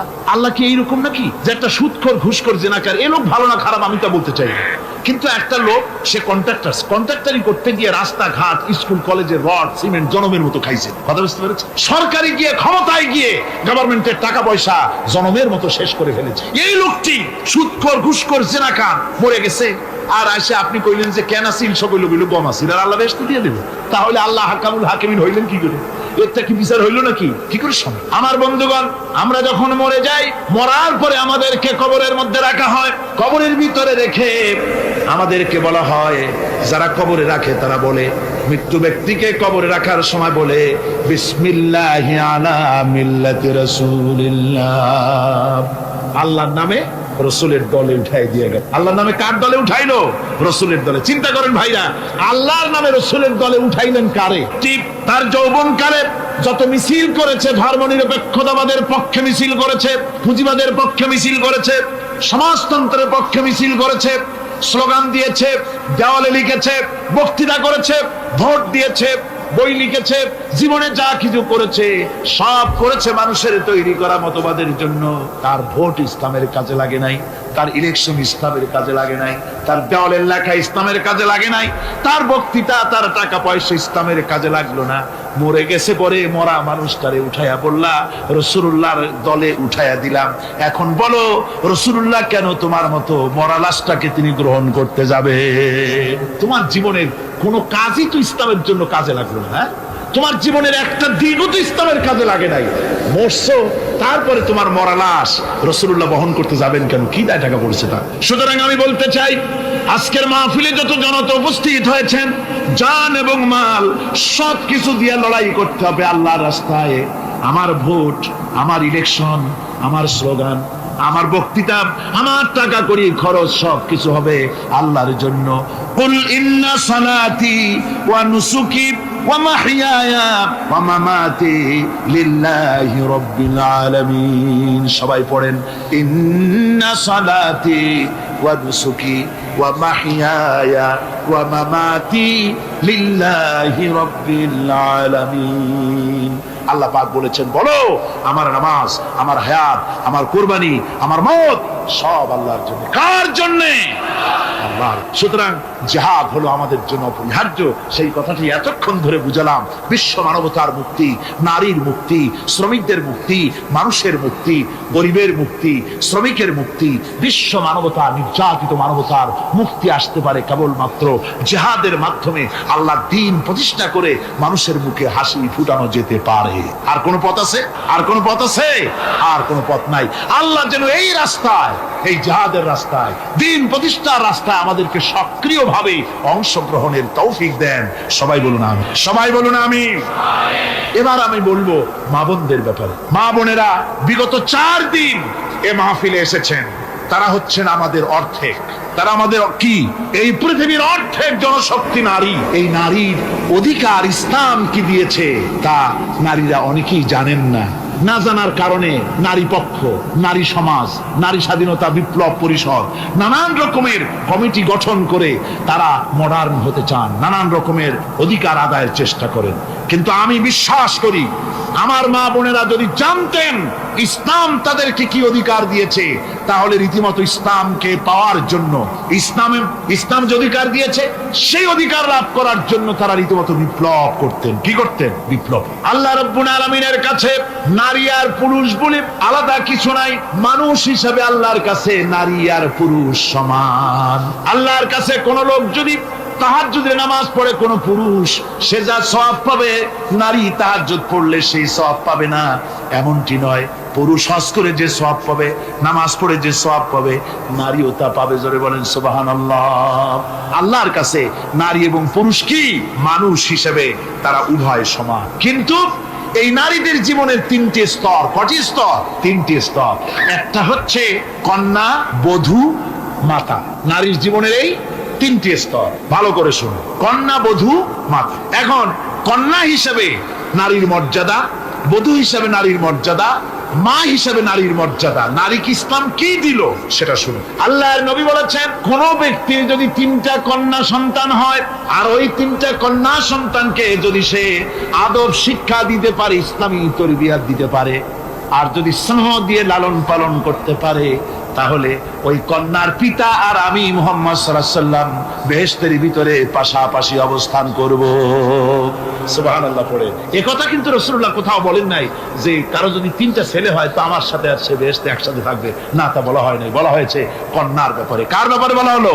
ভালো করে শুনুন। রাসূলুল্লাহ বলছেন, কোন ঘরে যখন একটি সন্তান, একটি কন্যা সন্তান জন্মগ্রহণ করে, তখন একজন ফেরেশতা সেই ঘরে ঢোকে। একজন রহমতের ফেরেশতা আসে। ওই রহমতের ফেরেশতা ঘরের মধ্যে ঢুকে বলে, আসসালামু আলাইকুম ইয়া আহলাল বাইত। হে ঘরের মালিকের আল্লাহর রহমত তোমাদের উপরে বর্ষিত হোক। এই কথা বলে ওই ফেরেশতা ঘরের মধ্যে গিয়ে কন্যার মাথার উপরে হাত বুলায় আর বলতে থাকে, এই কন্যা সন্তানটি একটা দুর্বল শরীর থেকে বেরিয়ে এসেছে, এও একটা দুর্বল দেহ, একে যে লালন পালন করবে, দয়া দিবে, স্নেহ দিবে, আল্লাহ রাব্বুল আলামিনের সাহায্য কিয়ামত পর্যন্ত তার সাথে থাকবে। অথচ আমাদের দেশে দেখা যায় মেয়ে হলে অনেকের মুখ কালো হয়ে যায়। বন্ধুরা জিজ্ঞেস করে, মিয়া শুনছিলাম তোমার বোন নাকি বাচ্চা হবে, তা অনেক মাস হয়ে গেল, কোনো খবর টবর তো পাইলাম না। কয় যে ভাই আশা করছিলাম যা তা হয় নাই, সেই জন্য টেলিফোনও করি নাই। কি হয়েছে? বলে একটা মেয়ে হয়ে। হাসান এরকম কপাল পোড়া আছে কিনা কর? বারবার মেয়ে হয় বলে স্ত্রীকে তালাক দিয়েছে, এমন ঘটনাও বাংলাদেশে ঘটেছে। বোর যদি বারবার মেয়ে হয় তাহলে সেজন্য কি স্ত্রী দায়ী? যদি মানুষের জন্য দায়ী হয় মেয়ে বারবার হওয়ার জন্য, তাহলে তুমি স্বামী, তুমি তুলসী দুধের দোয়া তুলসী পাতা হলে কি করে? তুমিও তো দায়ী তার জন্য। আসলে স্বামী স্ত্রী মেয়ে হওয়ার জন্য, ছেলে হওয়ার জন্য কেউ দায়ী। এ কোরআনে কারিমে রব্বুল আলামিন বলেছেন, আমি যাকে খুশি শুধু ছেলে দেই, যাকে খুশি শুধু মেয়ে দেই, যাকে খুশি তাকে ছেলেও দেই, মেয়েও দেই, আবার যাকে খুশি আমি কিছুই দেই না। তা আমার কুদরত। সুতরাং এতে মন কালা করার। নবীজি বলেছেন, কন্যার পিতাদেরকে গালি দিও না। অনেকে টিটকারি করে, বারবার মেয়ে হয় ছেলে একটাও হয় না, সেই জন্য টিটকারি বুটকারি করে। আল্লাহর নবী বলেছেন, মেয়ের পিতাকে গালি দিও না, ঠাট্টা করো না, যেহেতু আমি মুহাম্মদ রাসূলুল্লাহ সাল্লাল্লাহু আলাইহি ওয়াসাল্লাম, আমি মেয়েদের পিতা, আমি নিজে মেয়েদের পিতা। খবরদার মেয়েদের পিতাকে গালি দিও না। রাসূলুল্লাহ বলেছেন, আকাশের নিচে জমিনের উপরে খাদিজার মতো মহিলা আর নাই। সেই হযরতে খাদিজা রাসূলের 4টি মেয়ে পেটে ধারণ করেছিলেন। সুবহানাল্লাহ। মেয়ের প্রতি রাসূলুল্লাহ যথেষ্ট মহব্বত, মেয়েকে খুব ভালোবাসতেন হুজুর সাল্লাল্লাহু আলাইহি ওয়াসাল্লাম। হুজুরের কলিজার টুকরা ছিলেন মা ফাতিমা রাদিয়াল্লাহু তাআলা আনহা। হুজুর যখন কোথাও যেতেন সকলের শেষে দেখা করতেন ফাতেমার সঙ্গে, আর বিদেশ থেকে সফর করে এসে সকলের আগে দেখা করতেন ফাতেমার সঙ্গে। সুবহানাল্লাহ। রাসূলুল্লাহ আরো বলেছেন, তোমরা যখন বাজারে যাবে বা ব্যবসা করতে যাবে বা বিদেশে যাবে, আসার সময় যে সব হাদিয়া নিয়ে আসো। আমরা যখন বাইরে যাই, বাজারে যাই, কিছু হাদিয়া আনি না? জামা কাপড়, চকলেট ইত্যাদি আমরা আনি। রাসূলুল্লাহ বলেছেন, হাদিয়াগুলি তোমরা যারা বিদেশে যাও, বাজারে যাও, হাদিয়া আনবে, আর এনে ঘরের মধ্যে ঢুকে তা শুরু করবে মেয়েকে দিয়ে। প্রথমে দেবে মেয়েকে। সুবহানাল্লাহ। মেয়ের মর্যাদা ইসলামে সব চাইতে বেশি। কোন যুগে? যে যুগে মেয়ে হলে পরেই মাটির নিচে ঘেরে রাখতো, আছাড় মেরে মেরে ফেলে দিত। কোন অপরাধে তাদেরকে হত্যা করা হলো? আল্লাহ পাক কোরআনে কারীমে তাদের অপরাধ আর কিছু না, তারা নারী, এই জন্য তাদেরকে মেরে ফেলা হতো। রাসূলুল্লাহ তাদের ইজ্জত দিলেন। সুবহানাল্লাহ।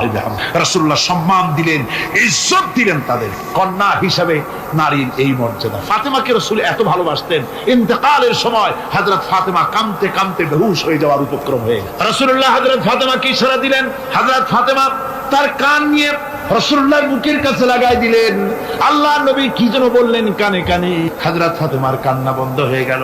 হযরত আয়েশা বলেন, মা, রাসূলুল্লাহ তোমার কানে কানে কি বললো আর তোমার কান্না বন্ধ হয়ে গেল?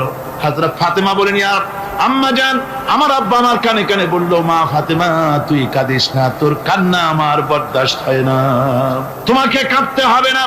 আমি তোমাকে সুসংবাদ দিয়ে যেতেছি, আমি মরে যাওয়ার পর সর্বপ্রথম তোমার সাথে আমার দেখা হবে। রাসূলুল্লাহর এই ভবিষ্যৎবাণী হযরত ফাতেমা বুঝতে পেরেছেন যে হুজুরের ইন্তেকালের পরে আমার বেশি দেরি হবে না, আমিও তাড়াতাড়ি হুজুরের সাথে শামিল হতে পারবো।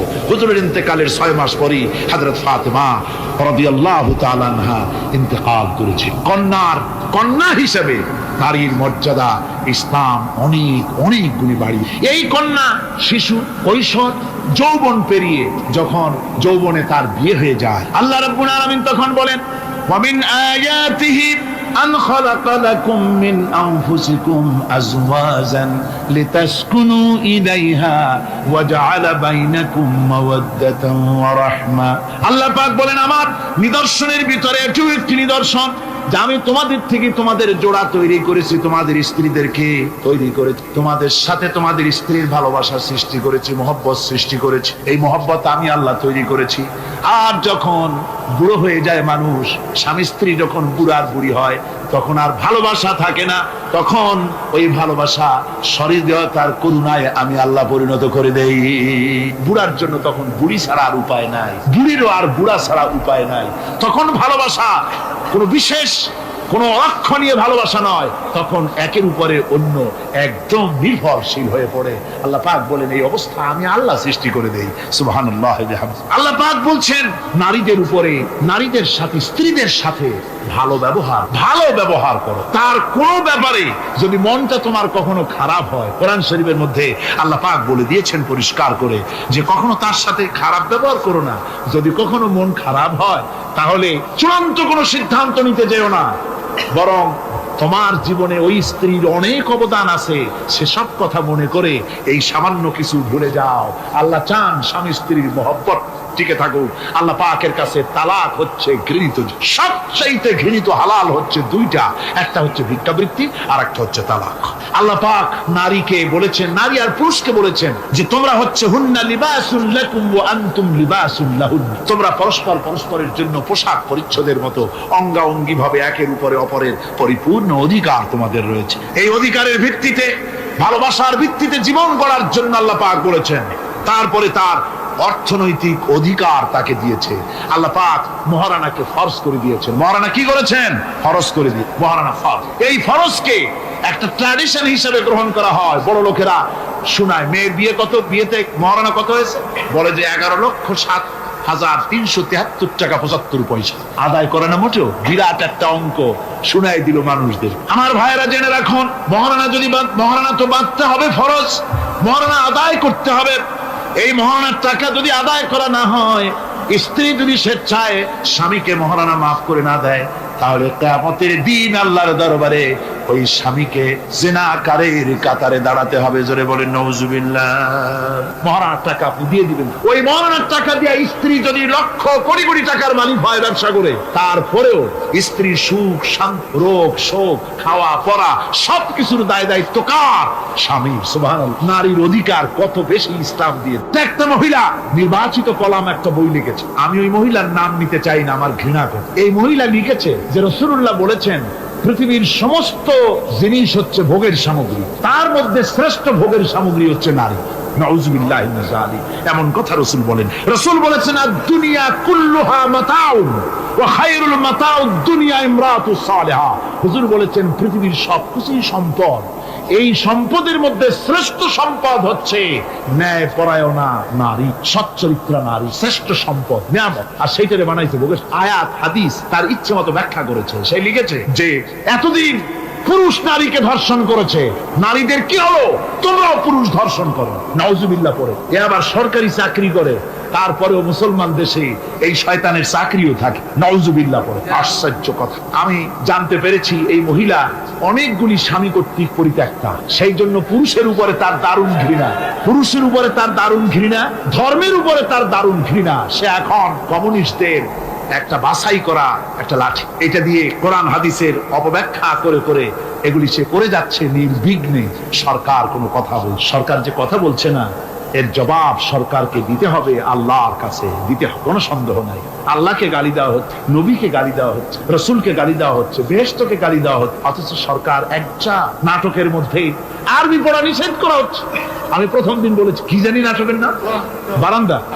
আচ্ছা যাই হোক, সেই নাটকের মধ্যে দেখানো হচ্ছে যে আলিফ বা তা সা পড়াচ্ছে মুলবিয়ান। হোক, একটা হিন্দুর স্ত্রী, মুসলমান সে, কিন্তু বউ হিন্দু, সে হয়েছে নাই। সে এসে বলছে এসব বন্ধ করো, ক খাবো। এই কথার জাস্টিফিকেশন কত যদি ছেলেরা এ বি সি ডি পড়তে থাকে, আর যদি বলা হতো সব বন্ধ কর, ক খাবো, এর একটা যৌক্তিকতা না। পড়তেছে আলিফ বা তা সা, সব বন্ধ কর, তার মানে কি?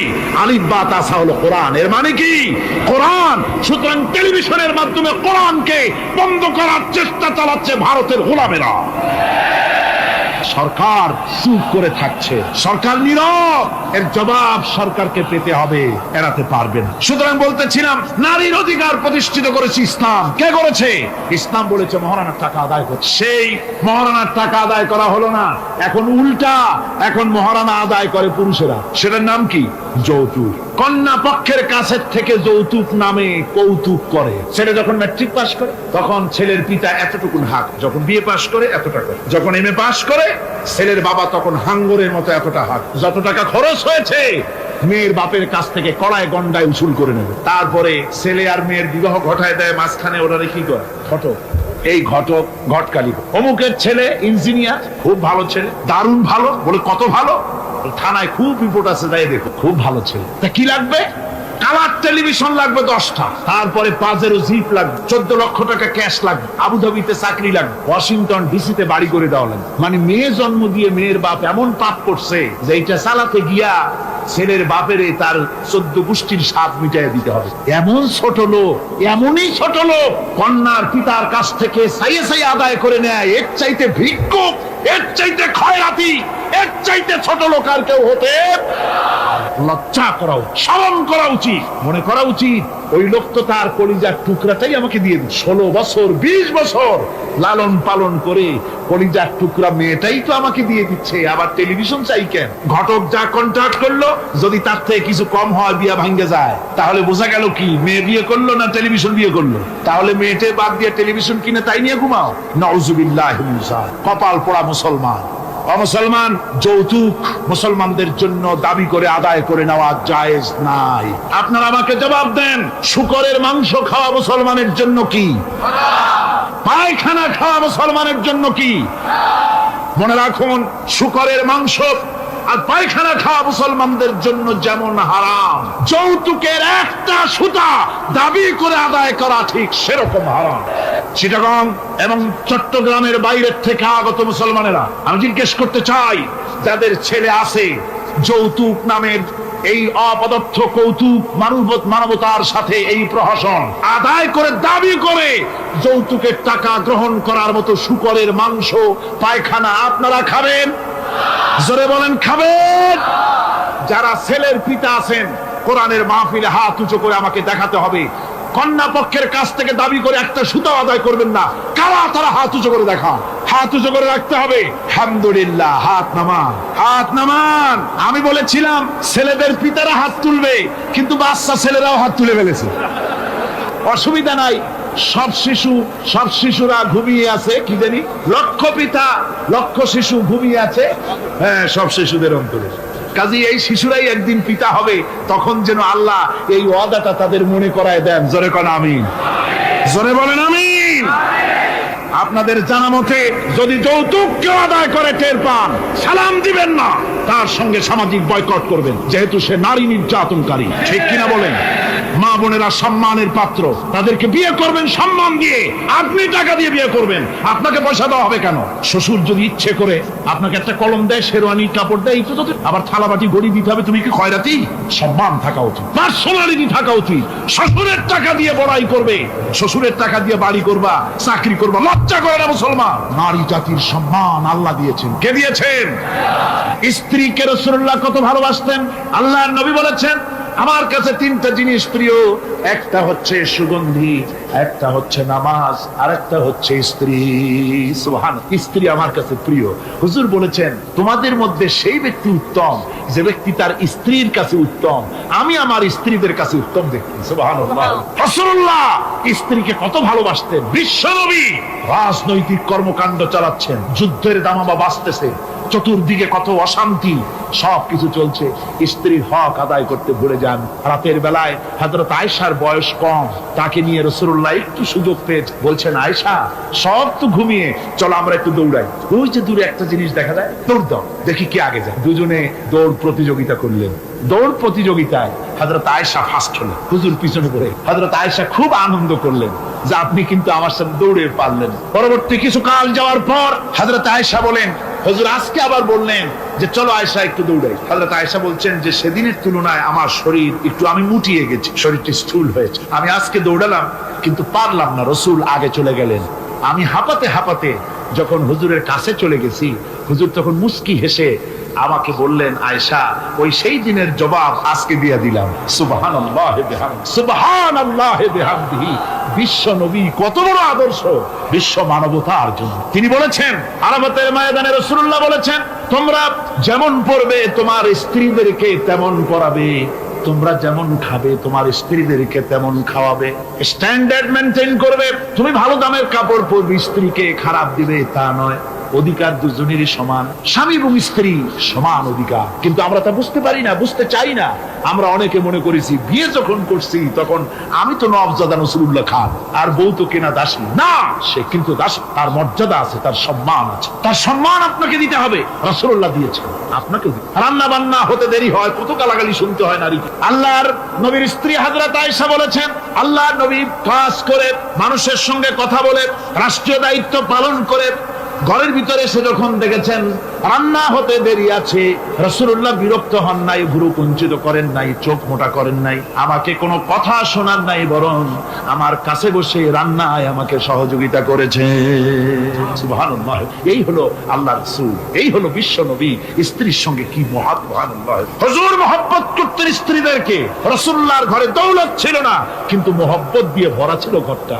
হুজুরের ঘরে ফ্রিজ নাই, এসি নাই, হুজুরের ঘরে কার্পেট নাই, হুজুরের ঘরের মধ্যে জাজির নাই, তোশক নাই, বড় বড় কম্বল নাই, আরামের কোন জিনিস নাই, মডার্ন ইকুইপমেন্টস কিচ্ছু নাই, দৌলত কিন্তু মহব্বত দিয়ে ঘরটা ভরা। হযরত আয়েশা বলেছেন, আমি পানি পান করে, যখন আমি পানি পান করে গ্লাস রেখে দিতাম, আল্লাহর নবী তখন গ্লাসের সেই জায়গায় ঠোঁট লাগাতেন যেখানে আমি ঠোঁট লাগাইয়া পানি পান করেছি। আমি গোশত চিবোতাম, রাসূলুল্লাহ আমার হাত থেকে গোশত টুকরা নিয়া সেই জায়গায় চিবোতেন যেখানে আমি চিবয়েছি। সুবহানাল্লাহ। আমার ভাইরা, রাসূল তার স্ত্রীদেরকে মহব্বত করতেন, স্ত্রীরাও রাসূলকে মহব্বত করতেন দারুণ ভাবে। একবার হযরত আয়েশা সিদ্দিকা রাদিয়াল্লাহু তাআলা আনহা হুজুরকে গোসল করাতেছিলেন, মাথার উপরে পানি ঢালতেছেন, হুজুর একটা চোখের উপরে বা একটা তক্তার উপরে বসা আছে। গোসলের পানির ভিতরে রাসূলুল্লাহ দেখতে পেলেন রক্তের মতো কি যেন প্রবাহিত হয়ে যাচ্ছে। হুজুর জিজ্ঞেস করেন, আয়েশারে পানির ভিতরে রক্তের মতো কি দেখা যায়? হযরত আয়েশা বলেন, আপনি যখন বসেছিলেন অসতর্ক মুহূর্তে তক্তার নিচে আমার একটা আঙ্গুল পড়েছিল, পায়ের আঙ্গুলটা ফেটে বোধহয় রক্ত বেরোতেছে। রাসূলুল্লাহ তাড়াতাড়ি করে উঠলেন আর ওই আঙ্গুলকে ব্যান্ডেজ করে দিলেন। রাসূলুল্লাহ বললেন, আয়েশা রে, আঙ্গুল ফেটে গেছে, একটু আহাহু পর্যন্ত করলে না, এতক্ষণ তুমি কষ্ট করলে কেন? হযরত আয়েশা বলেন, ইয়া রাসূলুল্লাহ, ওটা তো একটা পায়ের আঙ্গুল। আয়েশার কলিজাটা ফেটে যদি রক্ত বেরোতো রাসূলুল্লাহকে উঠতে বলতে আমি পারতাম না। কি মহব্বত রাসূলের সাথে। হযরত আয়েশা বলেন, হুজুর সাল্লাল্লাহু আলাইহি ওয়াসাল্লাম স্ত্রীদেরকে এত ভালোবাসতেন, আমাদের ঘরে গোশত টোস্ত তেমন রান্না বান্না খুব কম হতো। গোশত রান্না হবে, মাসের পর মাস চলে গেছে রাসূলের বাড়িতে হুজুর স্ত্রীরা বলেছেন, আমাদের ঘরে চুলে আগুন জ্বলে নাই, একটু শুকনা রুটি, একটু শুকনা খেজুর আর একটু পানি খেয়ে আমাদের জীবন এরকমের অবস্থা হয়। তারপরে এই অবস্থা চলেছে, এর মধ্যে যদি কখনো একটু গোশত আসছে, হুজুর যখন ছাগল টাগল ইত্যাদি ছাগল দুম্বা জবাও করেছে, এই দুম্বার গোশত নিয়ে ছাগলের গোশত নিয়ে রাসূলুল্লাহ নিজে বেরোতেন। হযরত খাদিজার বান্ধবী কোথায় আছে খুঁজে ওই বান্ধবীর কাছে গোশত পৌঁছে দিয়ে আসতে। হযরত আয়েশা বলেন, একদিন আমার ঘুম ভেঙে গেল, দেখি হুজুর আমার কাছে নাই। গেলেন খুঁজতে খুঁজতে যায়, দেখি মসজিদে নববীর ভিতরে হুজুর হাত তুলে বসে আছেন, মোনাজাত করতেছেন। আমি পেছনে গিয়ে আমি শুনতে পাচ্ছি নবীজি দোয়া করছেন, রব্বুল আলামিন কিয়ামতের ময়দানে যেদিন সন্তান তার পিতাকে ভুলে যাবে, মা তার সন্তানকে হারায় ফেলবে, ওই কঠিন হাসরের ময়দানে আমি যেন আমার খাদিজাকে হারাইয়া না যাই।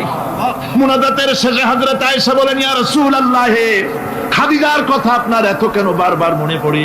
একটা বুড়িরে বিয়ে করেছিলেন 25 বছর বয়সের সময়, 40 বছর বুড়ি, তার কথা কেন এত মহব্বত আপনার মনে পড়ে? তার থেকে যুবতী মেয়ে, সুন্দরী মেয়েকে আপনার স্ত্রী হিসেবে আপনি পান নাই। হুজুর বলেন, আয়েশা রে, খাদিজার সম্পর্কে এমন কথা তুমি আর বলো না, তোমরা সবাই আমার সুখের দিনের স্ত্রী। আর খাদিজা আমার এমন সময় স্ত্রী ছিল যখন মক্কায় আমার আশ্রয় ছিল না, তামাম মক্কা নগরীতে আমার আশ্রয় ছিল না। খাদিজার সঞ্চিত সমস্ত ধনরাশি ইসলাম কবুল করার পর দুহাতে খাদিজা বিতরণ করে দিয়েছে। হযরত আয়েশা বলেন, হুজুর আমার গোস্তাকি মাফ করে দেন, আমি আর এরকম বলবো না, তবে খাদিজা সম্পর্কে আমার কিছু একটু শুনান। হুজুর বলেন, আয়েশা রে শোনো, গভীর রাত, যত রাত হোক না কেন, ইসলামের দাওয়াত দিয়ে দিয়ে গভীর রাত্রে আমি যখন বাসায় ফিরেছি, ঘরে এসেছি, দরজায় একটা মাত্র ডাক দিয়েছি, খাদিজা, অমনি দরজা খুলে গেছে। আমি জিজ্ঞেস করেছি, খাদিজা রে, যত রাত্রে আসলাম, যতবার আসলাম, একটা ডাকের বেশি লাগলো না, তুমি কি ঘুমাও না?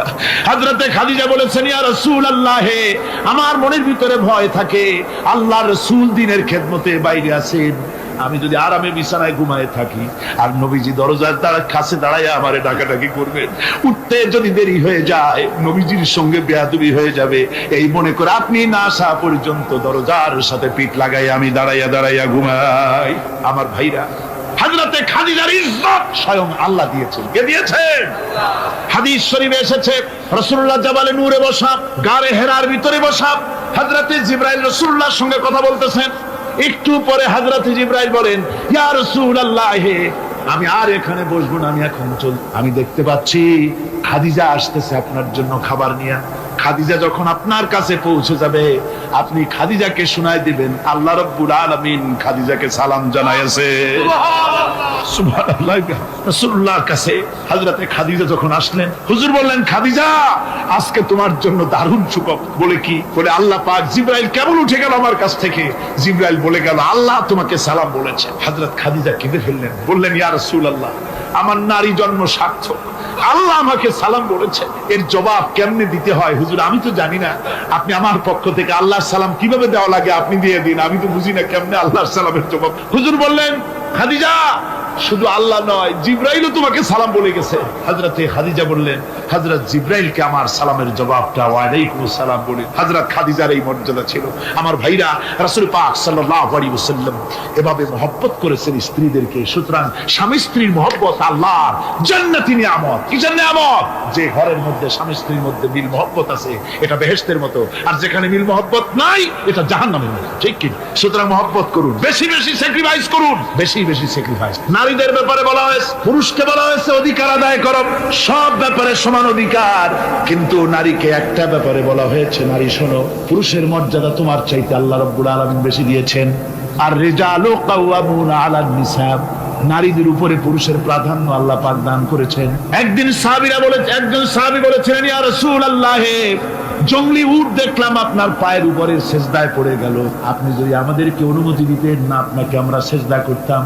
আল্লাহ নবী বললেন, মানুষ মানুষকে সেজদা করা এ পারমিশন যদি আমি দিতাম তাহলে দুনিয়ার সমস্ত স্ত্রীদেরকে বলতাম তারা যেন তাদের স্বামীকে সেজদা দেয়। স্বামীর মর্যাদা এখানে, সুতরাং অধিকার সমান, কোনো সন্দেহ নাই, কিন্তু স্বামীর একটা আলাদা মর্যাদা আছে, সেই সম্মানও তাকে দিতে হবে। এরপরে এই সমান অধিকারের ভিত্তিতে স্বামী স্ত্রী চলতে থাকে, মাঝখানে আল্লাহ পাক তাদেরকে সন্তান দান করে। আল্লাহ তাদেরকে, নারীকে লেখাপড়ার অধিকার দিয়েছেন, ইসলাম তাকে লেখাপড়ার অধিকার দিয়েছে, শিক্ষার অধিকার দিয়েছে। হযরত আয়েশা সিদ্দিকা রাদিয়াল্লাহু তাআলা আনহা শিক্ষয়িত্রী ছিলেন, হাফেজা ছিলেন, হাদিসের হাফেজা ছিলেন, কোরআনের হাফেজা ছিলেন, হাজার হাজার সাহাবায়ে কিরামদের তিনি উস্তাদ ছিলেন। সুবহানাল্লাহ। নারীদের ব্যাপারে অধিকাংশ মাসালা হযরত আয়েশা সিদ্দিকা রাদিয়াল্লাহু তাআলা আনহার অবদান। সুবহানাল্লাহ। নারী যুদ্ধ করেছে, যুদ্ধের ময়দানে নারীর অধিকার আছে, নারী চাকরি করতে পারবে, নারী ব্যবসা করতে পারবে, নারী লেখাপড়া করতে পারবে, নারী সেনাবাহিনীতে যেতে পারবে, নারী সব করতে পারবে, কিন্তু পর্দার কিসের মাধ্যমে? স্বামী এবং পুরুষ এবং নারী মাঝখানে একটা পর্দা থাকতে হবে। সে কথা একটু পরে বলবো। এবার এই বধূ কিছুদিন পর মা হয়ে গেল। কি হয়ে গেল? মা হয়ে গেল। মা যখন হয়ে গেল, মর্যাদা আরো এক ধাপ বেড়ে গেল। আল্লাহ রাব্বুল আলামিন মায়ের মর্যাদা বেশি করে দিলেন। আল্লাহ পাক কোরআনে কারীমের মধ্যে বলেন, ওয়াসাইনাল ইনসানা বিওয়ালিদাইহি ইহসানা হামালাতুহু উম্মুহু কুরহাম ওয়া ওয়াদাআতুহু কুরহাম ওয়া হামলুহু ওয়া ফিসালুহু 30 শাহরা। আমি পৃথিবীর সমস্ত মানুষকে উপদেশ দিয়েছি, তোমরা তোমাদের মায়ের প্রতি সম্মান করো, এহসান করো। তোমার মা তোমাকে গর্ভধারণ করেছে অত্যন্ত কষ্টের সাথে, আর ডেলিভারিও করেছে কষ্টের সাথে। খবরদার মায়ের সাথে বেয়াদবি করো না। কে বলেছেন? আল্লাহ পাক বলেছেন, মায়ের এহসান। আল্লাহ রাব্বুল আলামিন মা বাবার জন্য দোয়া করতে বললেন। আল্লাহ পাক বলেন, মা বাবার সামনে যেন কখনো মাথায় ঝাঁকি দিয়া চোখটা মোটা করে মা বাবার সঙ্গে কথা বলো না। ওয়া কুল্লাহুমা কাওলান কারীমা। মা বাবার সঙ্গে যখন কথা বলবে সম্মান সূচক কথা বলবে। আর মা বাবার জন্য আমার কাছে দোয়া কর। কে শিখায়? আল্লাহ। কে শিখান? আল্লাহ বলছেন, বান্দারে তোর মা বাবার জন্য আমার কাছে দোয়া করবি। রব্বিরহামহুমা কামা রাব্বায়ানি সাগীরা। জোরে সোরে পড়েন, রব্বিরহামহুমা কামা রাব্বায়ানি সাগীরা। আয় আল্লাহ, আমার মা বাপ যেমন আমাকে স্নেহ করে লালন পালন করেছে আমার ছোটবেলায়, তুমি আমার মা বাপকে তোমার রহমতের কোলে লালন পালন করো। কে শিখায়? আল্লাহ পাক শিখিয়ে দিচ্ছেন। আমার ভাইরা, ইয়েমেন থেকে একজন লোক এসেছে, হাদিস, ইয়েমেন থেকে একজন লোক এসেছে হুজুরের সামনে, তার বুড়ি মা সাথে। বলছে, হুজুর, এই অচল বুড়ি মা, হাঁটতে পারে না, চলতে পারে না, এই আমার মা, এরে ঘাড়ে করিয়া আমি ওকুফে আরাফা করেছি, একে নিয়ে মিনা মুজদালিফা করেছি, রমি করেছি, একে নিয়ে আমি সাফা মারওয়া সাই করেছি, এই মাকে ঘাড়ে করে আমি আল্লাহর ঘর তাওয়াফ করেছি, হজের সব কাজ মায়ের ঘাড়ে করে করছি। আল্লাহর নবী, আমি কি আমার মায়ের হক আদায় করতে পেরেছি? হুজুর বললেন, না, আদায় হয়নি, মায়ের হক আদায় হয় নাই। অর্থাৎ বুকের চামড়া দিয়ে মায়ের পায়ের যদি স্যান্ডেল তৈরি করে দেওয়া হয়, এক ফোঁটা দুধের হক আদায় হবে না। সেই মায়ের সঙ্গে নাফরমানি হচ্ছে, বেয়াদবি হচ্ছে, বইয়ের কথার মতো মায়ের সাথে দুর্ব্যবহার করা হচ্ছে। আমার দেশে গুলো হচ্ছে না? হচ্ছে। মা কোথায় পড়ে আছে কোনো খোঁজ নাই, খবর নাই, তার জন্য কোনো ভালো খাবার ব্যবস্থা, কাপড় চোপড় নাই, বন্ধুদের জন্য সব আছে, মায়ের জন্য নাই, বাপের জন্য। মা তো বুড়ি হয়ে গেছে, এখন আর মা নাই। বাপ তো বুড়ো হয়ে গেছে, কামাই করতে পারে না, এখন আর বাপ নাই, এখন হয়ে গেছে বুড়ো। আর মা হয়েছে বুড়ি, আর আব্বা হয়েছে, যার মেয়ে বিয়ে করেছে শ্বশুর এখন আব্বা, আর শাশুড়ি হয়েছে আম্মা। মা আর বাপ বাসি হয়ে গেছে, বাপ পড়ে। আমার বন্ধুগণ শুনে রাখুন, আল্লাহর নবী বলেছেন, তিনজনের দোয়া আল্লাহর কাছে অব্যর্থভাবে কবুল হয়ে যায়। মুস্তাজাবুদ দাওয়াত তিনজন। মুসাফিরের দোয়া কবুল হয়, মজলুমের দোয়া কবুল হয়, আর মা বাপ যদি সন্তানের জন্য দোয়া করে অবশ্যই সে দোয়া আল্লাহর দরবারে মঞ্জুর হয়ে যায়। সুতরাং মা বাপের খেদমত করতে হবে, মহব্বত করতে হবে। আমি মা বোনদের বলতে চাই, আমার মা বোনেরা, পর্দার আড়ালে বসে আপনারা যারা ওয়াজ শুনছেন, ভালো করে শুনুন, আমরা পুরুষ, আমাদের পায়ের তলে জুতা। পুরুষের পায়ের তলে কি? জুতা। আপনারা নারী, আপনাদের পায়ের তলে আল্লাহর জান্নাত। জোরে কোন সুবহানাল্লাহ, জোরে বলেন সুবহানাল্লাহ। ও নারী, ও মহিলা, তোমাদের সম্মান আল্লাহ কোথায় তুলে দিল? পুরুষের পায়ের তলে জুতা, তুমি নারী, তোমার পায়ের তলে আল্লাহর বেহেশত। আল জান্নাতু তাহতা আকদামিন মুহা, মায়ের পায়ের তলে আল্লাহর বেহেশত। সুবহানাল্লাহ পড়ে, সুবহানাল্লাহ পড়ে। আল্লাহ রাসূল বলেছেন, মা বাপ যদি, বুখারী শরীফের হাদিস, মা বাপ যদি অসন্তুষ্ট হয় আল্লাহ অসন্তুষ্ট হয়ে যান, মা বাপ সন্তুষ্ট হন আল্লাহ সন্তুষ্ট হয়ে যান। সুবহানাল্লাহ। আমরা বিভিন্ন জায়গায় হাদিয়া তোহফা নিয়ে যাই, যেখানে দোয়া কবুল হওয়ার সম্ভাবনা কম, 50-50 হইলেও পারে না হইলেও, সেইখানে পয়সা পাতি হাদিয়া তোহফা নজর নিয়াজ নিয়ে যায়। আর যেখানে 100% সিউরিটি আছে সেখানে হাদিয়া তোহফা দিই। মা বাপকে হাদিয়া তোহফা, মা বাপের পায়ের উপরে চুমা খান, কিসমত পাল্টে যাবে, তকদীর পাল্টে যাবে। মা বাপকে ভালোবাসুন। সুতরাং মায়ের মহব্বত, মাকে আল্লাহ পাক এভাবে মহব্বত, তাকে সম্মান দিয়েছেন। নারী কন্যা হিসেবে, বধূ হিসেবে, মাতা হিসেবে তার মর্যাদা সব। এরপরে বলবো পর্দার কথা। আমার মা বোনেরা, আল্লাহ রাব্বুল আলামিন মহিলাদেরকে বলেছেন, পুরুষদেরকে বলেছেন, কুল্লিল মুমিনিনা ইয়াগুদ্দু মিন আবসারিহিম। ও নবী, মোমেন পুরুষদেরকে বলে দেন তারা যেন তাদের চক্ষুকে পরনারী থেকে নিম্নগামী রাখে। আর মহিলাদেরকে বলা হয়েছে, কুল্লিল মুমিনাতি ইয়াগুদুদনা মিন আবসারিহিন্না। ও মুমিনা মহিলারা, তোমরা যেন তোমাদের চক্ষুকে পর পুরুষ থেকে যেন নিম্নগামী রাখো। এটা আল্লাহর হুকুম। কার হুকুম? আল্লাহর হুকুম। পর্দায় থাকতে আল্লাহ বলেছেন, আল্লাহ পাক বলেছেন, ওয়াকারনা ফি বুয়ুতিকুন্না ওয়ালা তাবাররাজনা তাবাররুজাল জাহিলিয়াতুল উলা। খবরদার, তোমরা জাহালাতের যুগের মতো ঠাক ঠামক নিয়ে চলাফেরা করো না। তোমরা মানুষকে তোমাদের সৌন্দর্য বিকশিত করে দেখায়ও না। কোরআনে কারীমে সূরা নূরে বলা হয়েছে, প্রত্যেকটি বয়সপ্রাপ্ত নারী এমন একটা চাদর পরবে যে চাদর পরলে তার মাথা, তার গলা, তার বুকটা ঢেকে যাবে। এরকম একটা চাদর পরা ইসলাম কি করেছে? ফরজ করে দিই। আল্লাহ পাক ফরজ করেছেন। কি করেছেন? ফরজ করে দিই। মা বোনেরা, আপনারা মেহেরবানি করে এমন একটা চাদর পরবেন। আজকাল ওড়না আছে ঠিকই, কিন্তু ওড়না যে অর্থে ব্যবহার করতে বলা হয়েছে ওই অর্থে নাই। এখন ওড়না মেয়েরা অনেক ক্ষেত্রে মাফলারের মতো গলায় ঝুলাই রাখে, গামছার মতো ঝুলাই রাখে। এরকমের জন্য ওড়না ব্যবহার করতে বলা হয় নাই। ওড়না হলো মাথাটা, গলাটা, বুকটা ঢেকে যায় এবং একটু পুরু হতে হবে। পাতলা মশারির তেনা দিয়ে ওড়না বানাইলে হবে না, সেটা একটু পুরু হতে হবে, শালীন হতে হবে, মার্জিত হতে হবে। আমি একটি কথা আপনাদের বলি, এই বাংলাদেশে আজ পর্যন্ত যত নারীর মুখে এসিড পড়েছে, এসিড পড়ে নাই নারীর মুখে? বখাটের ছেলে যুবতী মেয়ের উপরে আকৃষ্ট হয়ে তাকে বিয়ের প্রস্তাব দিয়েছে বা কুপ্রস্তাব দিয়েছে, সে প্রত্যাখ্যান করেছে, পরে তার মনের ঝাল মিটাবার জন্য মুখে এসিড মারছে। আপনারা বলেন, এমন কোন ঘটনা জানেন কিনা যে বোরখা পরিহিতা কোন মেয়ের মুখে এসিড পড়েছে? জানা আছে কিনা আপনাদের? না, বলতে পারবেন না। বোরখা পরা মেয়েদের উপরে এগুলি হয় নাই। কারণ হলো সে আল্লাহর হুকুম রক্ষা করেছে। যে বোরখা পরেছে, চাদর পরেছে, সে কার হুকুম রক্ষা করেছে? ওই মহিলা আল্লাহর হুকুম রক্ষা করেছে। এবার আল্লাহর দায়িত্ব হয়েছে তার শরীর, তার ইজ্জতকে হেফাজত করা। মেয়েরা যদি ঠোঁটে রং লাগায়া, মাথার চুল খোলা রেখে রাস্তায় ঘুরে, রিকশাওয়ালা পর্যন্ত ডাকে ভাবি সাহেব, দোকানে গেলে দোকানদার কয় আপা, আর যদি বোরখা পরা থাকে যে দেখে সেই কয় খালাম্মা, চাচি আম্মা, সম্মান করে কথা বলে। ঠিক কিনা কর? সুতরাং আমার মা বোনেরা, আপনাদের সম্মান আপনারা বজায় রাখুন, আপনার মেয়েদের মর্যাদা আপনারা বাড়ান। আপনারা হচ্ছেন হযরতে খাদিজার উত্তরসূরি, সুমাইয়ার উত্তরসূরি, হযরতে খাওলার উত্তরসূরি, হযরতে আয়েশার উত্তরসূরি। এই বাংলার জমিনে আপনাদেরকে জিহাদের ময়দানে আসতে হবে ইনশাআল্লাহ। সবাই বলেন ইনশাআল্লাহ।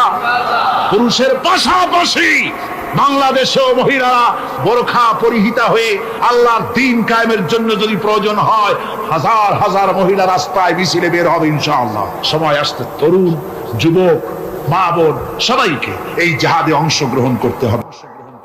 ইজ্জতের উপরে তার মিশন, ইসলামের উপরে কোন কুলাঙ্গার হাত দিলে ওই হাতকে ভেঙে গুড়িয়ে দাও। কি হবে? হয়তো ফাঁসি হবে।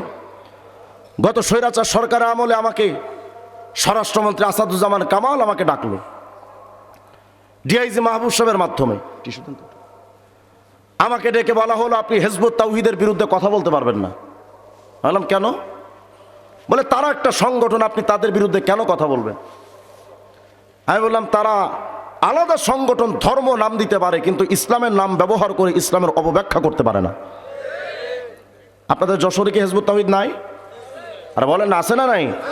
যশোরের প্রায় সকল আলেমদের বিরুদ্ধে কুলাঙ্গারের বাচ্চারা মামলা দিয়েছে।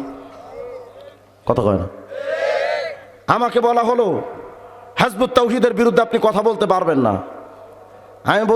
আমি বললাম যতই আপনি চেষ্টা করেন লাভ হবে না, এ জবান বন্ধ হওয়ার জন্য নয়। আমারে তখন বলেছিল ডিআইজি মাহবুব সাহেব, তিনি এখন অবসরে আছে, যে যদি তো আপনার বিরুদ্ধে তারা কোনো মামলা দেয়, হত্যাকাণ্ডের প্রধান আসামি করে, তখন কি করবেন? আমি বলেছিলাম কাকা আপনি যদি আমারে ফাঁসি দেন তারপর কি করবেন? কথা বলেন। আমরা মুসলমানরা তো ফাঁসির জন্য প্রস্তুত আছি। তোমরা যে ফাঁসির ভয় আমাদেরকে দেখাও, আমরা ওই ফাঁসির জন্য লালায়িত। তোমরা যে শাহাদাতের মৃত্যুর ভয় আমাদেরকে দেখাও, ওই মৃত্যুর জন্য আমরা আল্লাহর কাছে ফরিয়াদ করি। এই দুনিয়াতে যতদিন আছি মুহাম্মদ আরবির মিশন নিয়ে থাকবো, মিশন নিয়ে বাঁচবো। যদি ইসলাম না থাকে এই দুনিয়াতে থাকার কোনো অর্থ নাই মুসলমানের। আল্লাহ আমাদের সবাইকে বুঝ দান করেন।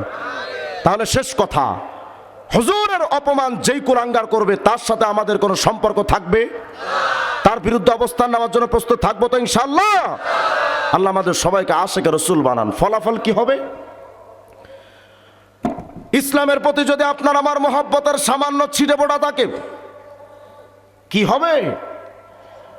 হাকিমুল উম্মত মুজাদ্দিদ মিল্লাত শাহ সাফারী থানভী রাহমাতুল্লাহ আলাইহি তার কিতাবের মধ্যে একটা ছোট্ট ঘটনা লিখেছেন। বাংলাদেশের শ্রেষ্ঠ মুফতি ফয়জুল্লাহ রহমতুল্লাহ আলাইহির একটা চটি কিতাবের মধ্যে আমি ঘটনাটা পড়েছিলাম। হজের মৌসুম চলছে, হাজী সাহেবরা সবাই মক্কায় তাওয়াফে ব্যস্ত। হঠাৎ মক্কার কেন্দ্রীয় কবরস্থান জান্নাতুল মুআল্লার ভেতরে একটা খবর ছড়িয়ে গেল। জান্নাতুল মুআল্লা তো হলো মক্কার কেন্দ্রীয় কবরস্থান। আমাদের ঢাকায় যেমন আজিমপুর কবরস্থান আছে না, পুরা ঢাকা শহরে নিরীহ অসহায় অনেক মানুষের লাশ ওখানে ঢোকে। প্রতিদিন গড় হার হিসেবে 30টা করে লাশ ঢোকে ওখানে। তো জায়গা তো কম।